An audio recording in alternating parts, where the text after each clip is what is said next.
मधुश्रावणी कथा में विषहारा के जन्म के कथा अलगे छे आ विषहारा कथा अलगे छे। तो ये विषहारा कथा कद्रु नामक स्त्री से कश्यप मुनि के से 101,000 साँप जन्म भेल संतान। वो संपूर्ण देश में पसर गेलखिन। वह साँप सब ठमन उत्पात मचाबे लगलखिन आ उत्पात मचाबे लगलखिन। उम्हर डस लेथिन उम्हर अथी करथिन पूरा माने उत्पात क देलखिन। तहन ब्रह्मा विष्णु महेश सोचलखिन कि न हिनका से बच के कोनो उपाय होबक चाही, नहीं तो ई रहबे नहीं करथिन।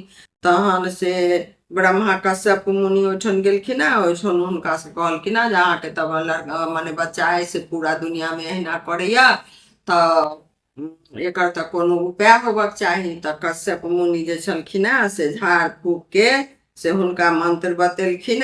मंत्र बता क विषहारा के से मंत्र बता देलखिन जो झाड़ फूक माने काटियो लेते करे कि झाड़ फूक हैत तो तैसा से ठीक भ जात। झाड़ फूक तहन से विष झाड़ के मंत्र बतेलखिन आ वो मन में तपस्या तपस्या कहे विषहारा के सृष्टि केलखिन। त्या वो मनसा देवी कहलखिन उपाय बतेलखिन कश्यप मुनि साँप विष झाड़ के। तो वो बहुत तपस्या केलखिन। तपस्या क तहन विषहारा के सृष्टि केलखिन।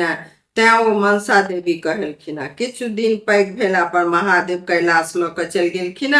ओतऽ बहुत तपस्या केला पर महादेव प्रसन्न भेलखिन। तखन से मंत्र देलखिन हुनका। तहन पुष्कर क्षेत्र जाकर तपस्या कर के सुझाव देलखिन। ओतऽ 3 युग तक से श्री कृष्ण के तपस्या केलखिन। श्री कृष्ण के तपस्या केलखिन तो सीधे जोगनी भ गेलखिन। तखन हुनका एखन तक हुनका विवाह नहीं भेल छलैन। तपस्या से हुनका देह सुखा गेल छलैन। जकर हुनका नाम जतकायु पड़ल।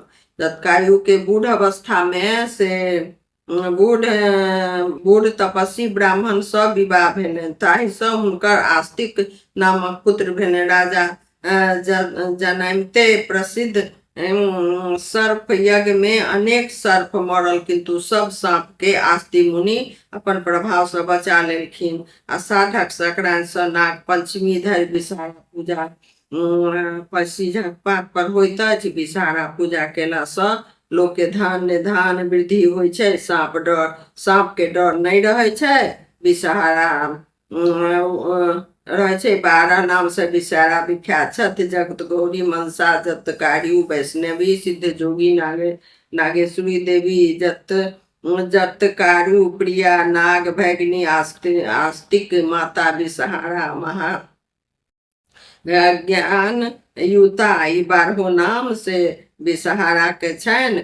आ 12 नाम पढ़ला से सांप भाग जाय छथिन। तो ई विषहारा के कथा है।